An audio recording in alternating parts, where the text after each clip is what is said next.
નમસ્કાર વિદ્યાર્થી મિત્રો, મારી યુટ્યુબ ચેનલ ઇંગ્લિશમાં આપ સૌનું હાર્દિક સ્વાગત છે. મિત્રો, આજનું ચેપ્ટર એટલે કે એડજેક્ટિવ. એડજેક્ટિવ એ પાર્ટ્સ ઓફ સ્પીચનો એક પાર્ટ છે, એક ભાગ છે.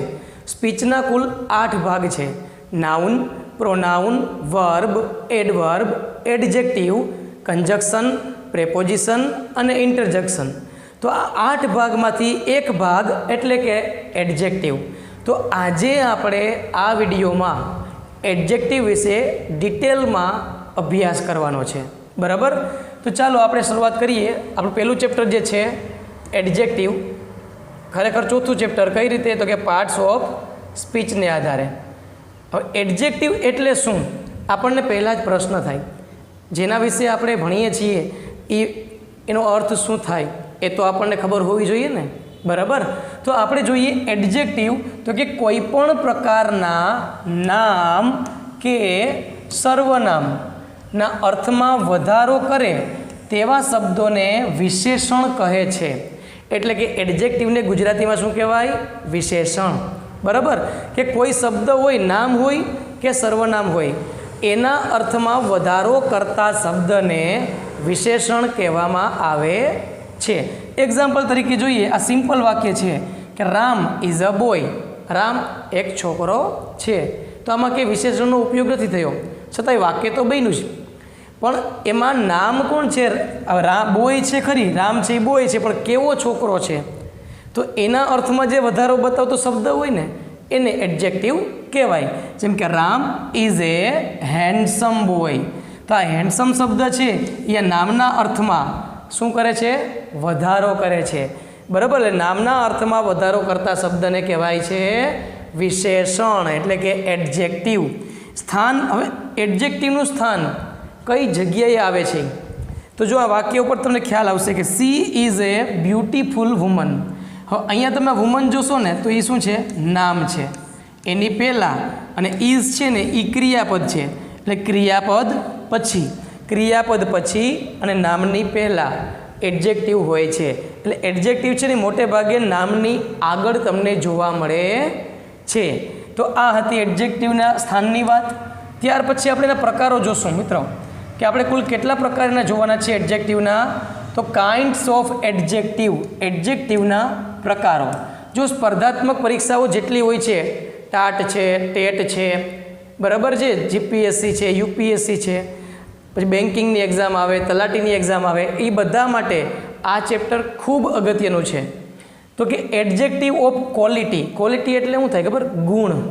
ગુણ દર્શાવતું જે વિશેષણ છે ને એને કહેવાય એડજેક્ટિવ ઓફ ક્વોલિટી.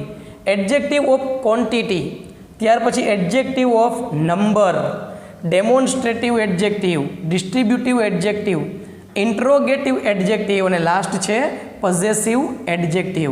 તો આપણે 1 by 1 એક પછી એક પ્રકારની ચર્ચા કરીએ, બરાબર છે? અને આપણે ઓળખીએ કે તેમાં કયા પ્રકારના એડજેક્ટિવ આવે છે. તો પહેલો જે પ્રકાર આપણે જોયો હતો એડજેક્ટિવ ઓફ ક્વોલિટી, એટલે કે ગુણાત્મક વિશેષણ, બરાબર? ગુણ દર્શાવતો જે વિશેષણ છે એને કહેવાય ગુણાત્મક વિશેષણ. ઓકે, તો પહેલાં આપણે એની ચર્ચા કરીએ મિત્રો. તો કે shows the kind or quality of a noun. નાઉનમાં જે શબ્દમાં જે ગુણ રહેલો છે ને એ ગુણ છે ને એ આ ગુણાત્મક વિશેષણ બતાવે છે. હવે એમાં 3 વસ્તુ મોટે ભાગે જોવા મળે છે આ પ્રકારના વિશેષણમાં. એક તો કલર. તો જો કોઈ પણ વાક્ય તમને આપે અને એમાં કલરનું નામ હોય, blue, black, pink, yellow, white, black, બરાબર? કોઈ પણ કલર હોય ને એને કહેવાય છે એડજેક્ટિવ. અને કયા પ્રકારનું? તો કે એડજેક્ટિવ ઓફ ક્વોલિટી. ઘણી વખત એમ પણ પૂછે કે ભાઈ આ વિશેષણ છે એ કયા પ્રકારનું છે? Which kind of adjective is this? આવો પ્રશ્ન હોય છે કે આ કયા પ્રકારનું એડજેક્ટિવ છે. તો એમાં આપણે જોવાનું કે આ કલર કે ફિલિંગ્સ કે ટાઈમ જોવા મળે ને મોટે ભાગે તો એ ક્વોલિટી બતાવે છે. પછી ફિલિંગ્સ, તો જેટલી પણ આપણે ફિલિંગ્સ હોય એટલે કે લાગણી, જેમ કે સેડ છે, હેપી છે, બરાબર? તો આ બધા છે એ શું બતાવે? ફિલિંગ્સ બતાવે. એ પણ કેમાં આવે? ગુણમાં આવે. અને સમય, જે કે યરલી છે, વીકલી છે, આ બધા શબ્દ છે એ વિશેષણનો ઉલ્લેખ કરે છે. એક્ઝામ્પલ તરીકે આઈ હેવ બ્લુ પેન. તો આ પેન છે એ નામ છે, હવે નામના અર્થમાં વધારો કરે છે ને કેવી પેન છે તો કે જવાબ મળશે બ્લુ. જવાબ મળ્યો ને. તો આ જે બ્લુ શબ્દ છે એ શું છે? વિશેષણ છે. He is an honest man. તો ઓનેસ્ટ મેન છે એ નામ છે, પણ કેવો માણસ છે તો કે પ્રામાણિક. તો આ આપણું એડજેક્ટિવ થયું. He completed his monthly exam. Exam છે એ નાઉન છે, નામ છે. એનામાં અર્થમાં વધારો કોણ બતાવે તો કે મંથલી. તો મંથલી છે એ એડજેક્ટિવ છે. બરાબર. તો આ પહેલો પ્રકાર હતો. બીજો પ્રકાર જોઈએ મિત્રો આપણે, એ છે એડજેક્ટિવ ઓફ ક્વોન્ટિટી.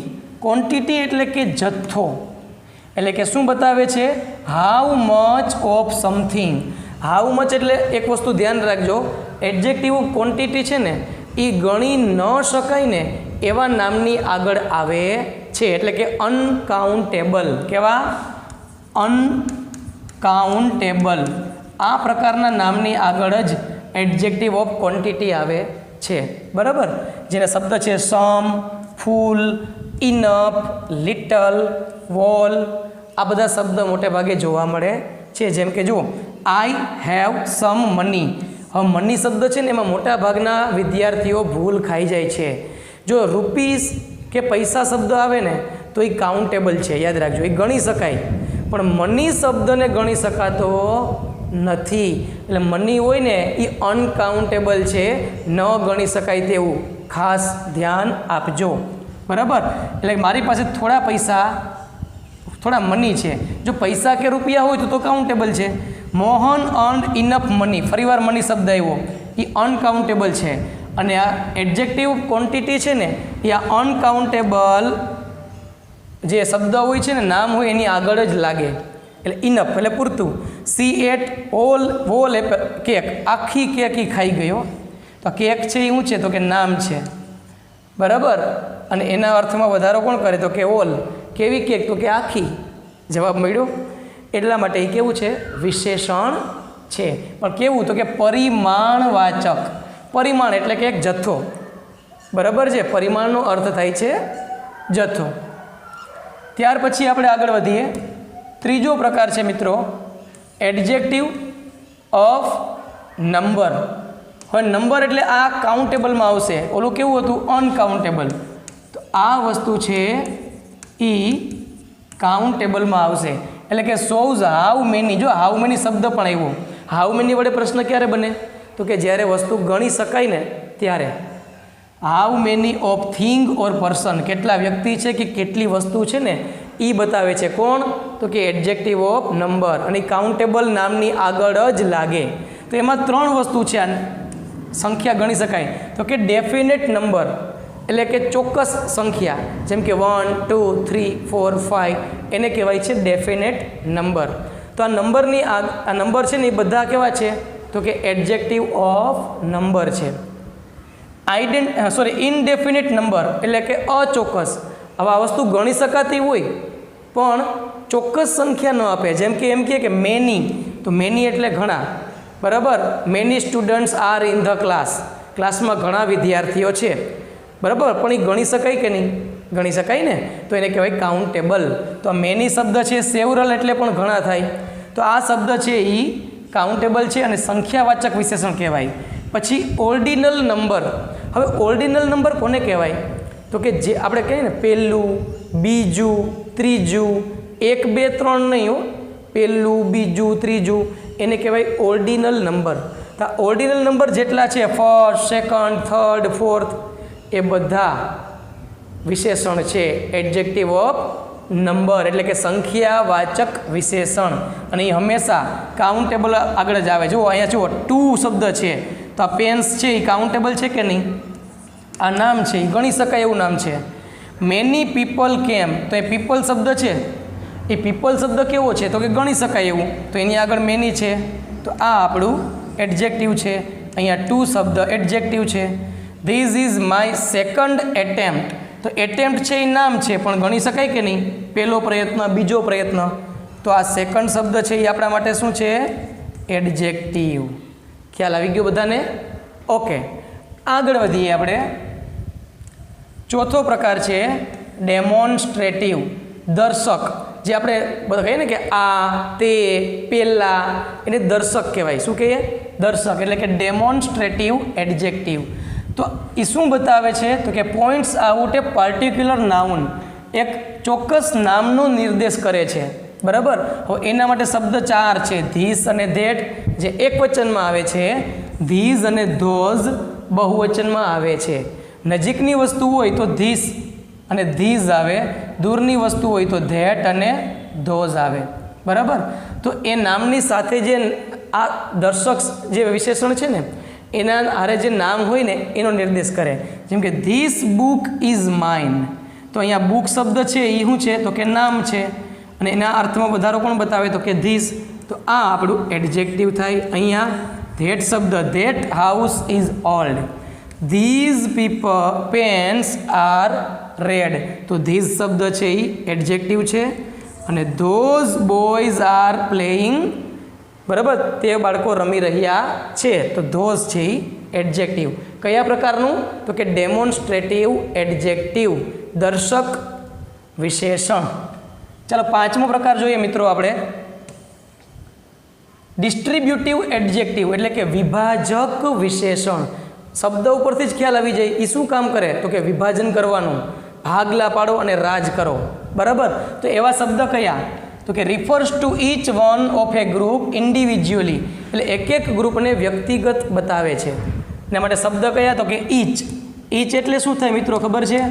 દરેક. ઈચ અને એવરી બે દરેક, એટલે કે દર એક, એટલે એકની વાત થઈ. અને ઈચ અને એવરી શબ્દ છે ને એ હંમેશા એક વચનમાં જ વપરાય.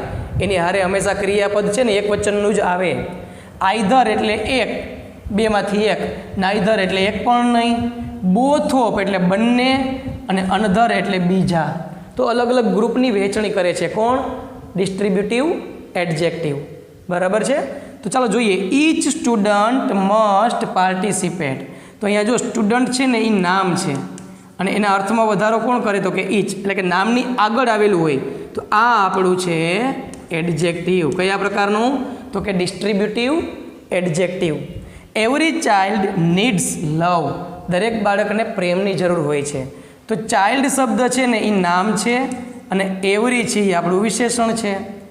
Either answer is correct. એક જવાબ સાચો છે. આઈધર એટલે બેમાંથી એક. આઈધર ઓર હોય છે ઘણી વખત. બરાબર. તો આઈધર છે એ આપણું વિશેષણ છે. Neither option is good. એક પણ ઓપ્શન સાચો નથી. નાઈધર છે એ પણ શું બતાવે છે આપણે? તો કે વિશેષણ. કયા પ્રકારનું? તો કે ડિસ્ટ્રીબ્યુટિવ એડજેક્ટિવ. એના પછીનો પ્રકાર છે મિત્રો છઠ્ઠો, ઇન્ટ્રોગેટિવ. આ શબ્દ તો આપણો જાણીતો છે. બરાબર. પ્રશ્નાર્થ. પ્રશ્ન પૂછી અને ઇન્ટ્રોગેશન કહેવાય. ઇન્ટ્રોગેટિવ એડજેક્ટિવ એટલે કે પ્રશ્નવાચક વિશેષણ. અને પ્રશ્નવાચક વિશેષણ તો કે તમામ પ્રકારના WH વર્ડ મોટે ભાગે આવે છે. એમાં વિચ, વોટ અને વુઝ. હવે શા માટે ઉપયોગ થાય છે એનો? તો કે માહિતી પ્રાપ્ત કરવા. તમે કોઈને પ્રશ્ન પૂછો તો શા માટે પૂછો છો? માહિતી મેળવવા માટે. બરાબર છે. તો which book do you want. તમારે કઈ બુક જોઈએ છે? બરાબર. તો બુક શબ્દ છે એ નામ છે અને એના અર્થમાં વધારો કોણ કરે છે? આ વિચ, એટલે એને કહેવાય એડજેક્ટિવ. નામના અર્થમાં જે વધારો કરે એને કહેવાય એડજેક્ટિવ. ટાઈમ શબ્દ છે એ નામ છે. What time is it. એના અર્થમાં વધારો વોટ કરે છે, એ એડજેક્ટિવ છે. whose bag is this. આ બેગ કોનું છે? તો બેગ છે એ નામ છે અને એના અર્થમાં વધારો whose કરે છે, એટલે whose શબ્દ છે એ આપણો એડજેક્ટિવ. કયા પ્રકારનો? તો કે ઇન્ટ્રોગેટિવ એડજેક્ટિવ. ઓકે. ચાલો એના પછી જોઈએ સાતમો પ્રકાર, પોઝેસિવ એડજેક્ટિવ. પોઝેસિવ એટલે કે માલિકી. જે વિશેષણ માલિકી ધરાવે, અધિકાર ધરાવે, એને કહેવાય છે પોઝેસિવ એડજેક્ટિવ. તો એના માટેના શબ્દો તમને ખબર છે. આપણે કોષ્ટક જોયું હતું યાદ હોય તો, પ્રોનાઉનનું. આઈ, મી, માય, વી, અસ, અવર. તો આ આખું લાઈન જે હતી ને, my, our, your, his, her, its અને ધેયર, એ માલિકી બતાવે છે. હું એમ કહું મિત્રો કે ધીસ ઇઝ માય પેન, આનો અર્થ એવો થાય કે આ પેનનો માલિક હું છું. હું એમ કહું ધેટ ઇઝ યોર બેગ, એનો અર્થ એવો થાય કે બેગના માલિક તમે છો. બરાબર. તો માલિકી પણ દર્શાવતા શબ્દ જે છે એ બધા, આ બધા શું છે? તો કે પ્રોનાઉન છે. આ બધા પ્રોનાઉન છે ને એ એડજેક્ટિવ તરીકે કાર્ય કરે છે. બરાબર. કેવો એડજેક્ટિવ કહેવાય એને? તો કે પોઝેસિવ એડજેક્ટિવ. એક્ઝામ્પલ તરીકે ધીસ ઇઝ માય કાર, એનો અર્થ એવો થાય કે કારનો માલિક હું છું. His father is A doctor, તો અહીંયા ફાધર નાઉન છે, એને શબ્દ કયો બતાવે છે? તો કે his. Our school is big, તો સ્કૂલ નામ છે અને એના વધારો કોણ બતાવે? તો કે અવર, અમારી શાળા. તો આ અવર શબ્દ છે, હિઝ છે, માય છે, એ બધા શું બતાવે? તો કે વિશેષણ. ક્લિયર છે? ઓકે, ચાલો હવે પછી આગળ વધીએ. મિત્રો આપણે આ એક સમજવા જેવી વસ્તુ છે, કારણ કે પરીક્ષામાં સૌથી વધારે છે ને ઓલા કરતાં પણ આ ડિગ્રી ઓફ કમ્પેરિઝન પૂછાય છે. અને આખું ડિગ્રી નામનું ચેપ્ટર છે એ કોની ઉપર આધારિત છે? વિશેષણ ઉપર આધારિત. તો આપણે એની માહિતી ટૂંકી લઈએ કે પોઝિટિવ ડિગ્રી ખબર કેમ પડે કે વાક્ય પોઝિટિવ ડિગ્રીનું છે? તો એમાં વિશેષણનું કેવું રૂપ જોવા મળશે તમને? મૂળ રૂપ. ખાસ ધ્યાન આપજો. એમાં જો એઝ જો શબ્દ પણ જોવા મળે, અથવા તો કંઈ નહીં તો સિમ્પલ વાક્ય હોય ને, એટલે કે એમાં એડજેક્ટિવનું મૂળ રૂપ હોય તો એ પોઝિટિવ ડિગ્રી કહેવાય. અને એમાં વિશેષણનું કેવું રૂપ આવશે? મૂળ રૂપ. કમ્પેરેટિવ ડિગ્રી કોને કહેવાય? તો એમાં એડજેક્ટિવની સાથે ઈઆર અથવા તો તેની આગળ મોર શબ્દ લાગે છે. બરાબર. દાખલા તરીકે આપણે કોઈ ક્લેવર તો ક્લેવરર, બ્યુટીફુલ તો કે મોર બ્યુટીફુલ. બરાબર છે. અને છેલ્લે ધેન હોય છે. ધેન હોય ને જે વાક્યમાં, એ વાક્ય હંમેશા કેવું હોય? કમ્પેરેટિવ જ હોય ને હોય.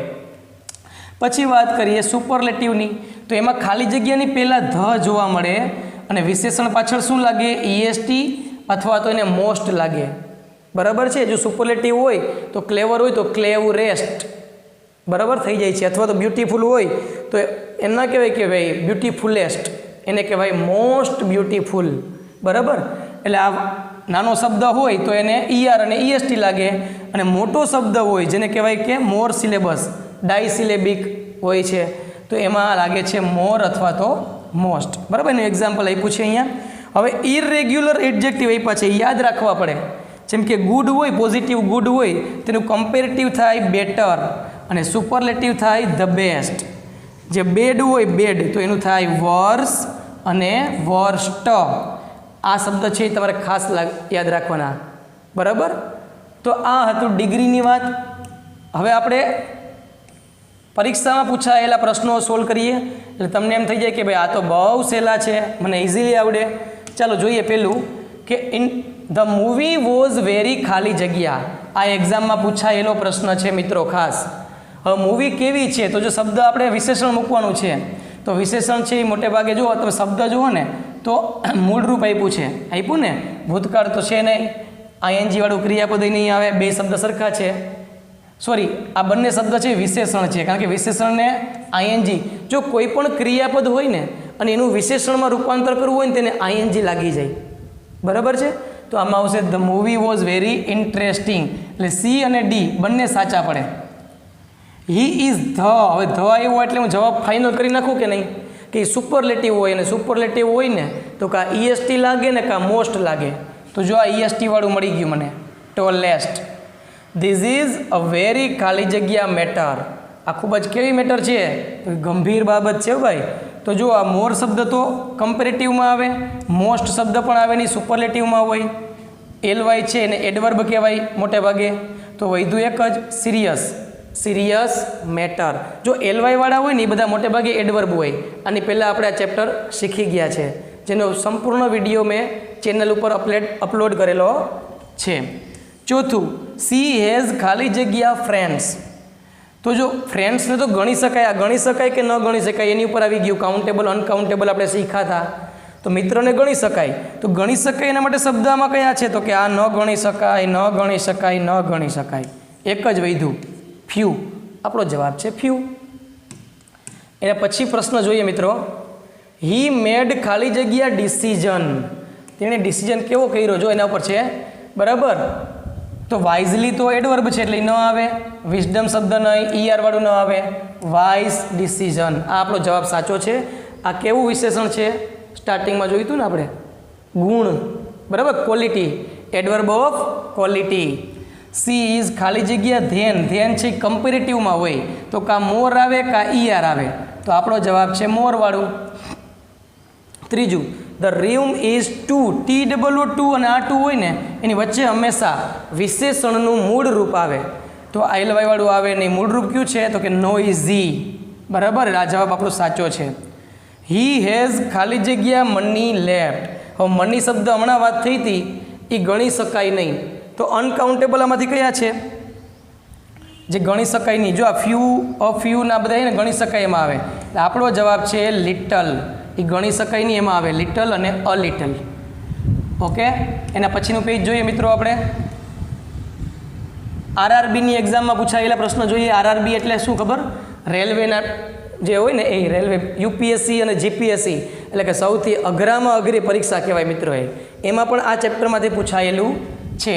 ધીસ ઇઝ ધ ખાલી જગ્યા બિલ્ડિંગ ઇન ધ સિટી. હવે ધ શબ્દ આપ્યો એટલે હું કહી દઉં ને કે સુપરલેટિવ જ હોય એટલે EST વાળું આવે, highest. He is known for his ખાલી જગ્યા બિહેવિયર. કેવું બિહેવિયર? તો કે કેવું વર્તનની વાત છે. એટલે મોર તો આવે નહીં, મોર પોલાઇટનેસ શબ્દ કે હોય નહીં. બરાબર, તો એમાં વિશેષણનું મૂળ રૂપ સિમ્પલ વાક્ય છે. આ તો એડવર્બ છે, LY લઈ ગયું એટલે. બરાબર, એટલે જવાબ આવે પોલાઇટ. સી ગેવ મી એન ખાલી જગ્યા આન્સર. કેવો જવાબ આપવાનો છે તો કે પ્રામાણિક જવાબ. તો ઓનેસ્ટી શબ્દ નહીં, ઓનેસ્ટલી નહીં, મોર તો આવે જ નહીં, મોર ઓનેસ્ટ એક જ આવે ઓનેસ્ટ. ધીસ ઇઝ અ ખાલી જગ્યા મેટર. તો એમાં પણ આવે પર્સનલ મેટર, વ્યક્તિગત બાબત છે મારી એમ. ત્યાર પછીનું જોઈએ મિત્રો 15મું. IBPSની પરીક્ષામાં પૂછાયેલું છે એટલે કે બેન્કિંગની પરીક્ષા. હી ઇઝ ખાલી જગ્યા enough to lift the box. બરાબર, તો એમાં શું આવશે? ઇનફ શબ્દ મિત્રો હોય ને કોઈ પણ યાદ રાખજો, પરીક્ષામાં પૂછાય એવું છે.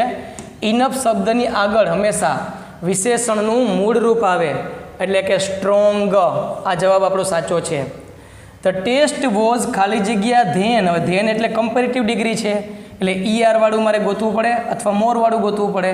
એટલે આ જવાબ આપણો સાચો. સી હેઝ ખાલી જગ્યા નોલેજ ઓફ ધ સબ્જેક્ટ. બરાબર, નોલેજ છે એ ગણી ન શકાય વસ્તુ છે. જો અહીં શબ્દ એવા છે ગણી શકાય ન ગણી શકાય. તો ન ગણી શકાય એના માટે શબ્દ કયો છે તો કે મચ. આ ગણી શકાય એમાં આવે બધા. બરાબર, આ જવાબ આપણો સાચો. હી ઇઝ અ મેન ઓફ ખાલી જગ્યા વર્ડ્સ. મિત્ર આ એક કહેવત છે, મેન ઓફ ફ્યુ વર્ડ્સ આવે. શું આવે? મેન ઓફ ફ્યુ વર્ડ્સનો અર્થ થાય છે ઓછા બોલો વ્યક્તિ. જે બહુ ઓછું બોલતો હોય એને કહેવાય છે અ મેન ઓફ ફ્યુ વર્ડ્સ. કારણ કે શબ્દને ગણી શકાય એટલે આ એકેય આવે નહીં. અને ધ ફ્યુ તો હોય જ નહીં કોઈ દી ઓપ પછી. બરાબર, ચાલો હવે એના પછી લાસ્ટ પેજ છે આપણું. He is a man of. Same પ્રશ્ન છે IBPS બેન્કિંગની 2020માં પૂછાઈ ગયેલો પ્રશ્ન છે. બરાબર, એટલે શું આવશે? હમણાં જ આપણે વાત થઈ મેન ઓફ ફ્યુ વર્ડ્સ. આ સાચો જવાબ છે. અ ખાલી જગ્યા boy like him will surely succeed. હવે આમાં ક્રિયાપદ છે, હાર્ડવર્ક ક્રિયાપદ છે, તો એનું વિશેષણ ING વાળું હોય. કેવું હોય? ING વાળું, એટલે હાર્ડવર્કિંગ આવશે. અને હી ઇઝ ખાલી જગ્યા ધેન. હવે ધેન આવ્યું એટલે લાંબુ વિચારવાનું જ નહીં, ER વાળું આવે એટલે કે ટોલર. તો મિત્રો આ ચેપ્ટર જે એડજેક્ટિવ છે એ ગ્રામર વ્યાકરણમાં ખૂબ મહત્ત્વ ધરાવે છે. બરાબર છે, એટલે ફરીથી આ વિડીયો સારી રીતે જુઓ, સમજો અને કંઈ પણ પ્રશ્ન હોય તો મને કોમેન્ટ કરીને કહો. હું એનો જવાબ એમાં તમને રિપ્લાય જરૂર આપીશ. જો મિત્રો આ વિડીયો ગમ્યો હોય તો લાઈક કરજો, શેર કરજો અને સબસ્ક્રાઈબ જરૂર કરજો. અસ્તુ. જય હિન્દ, જય ભારત.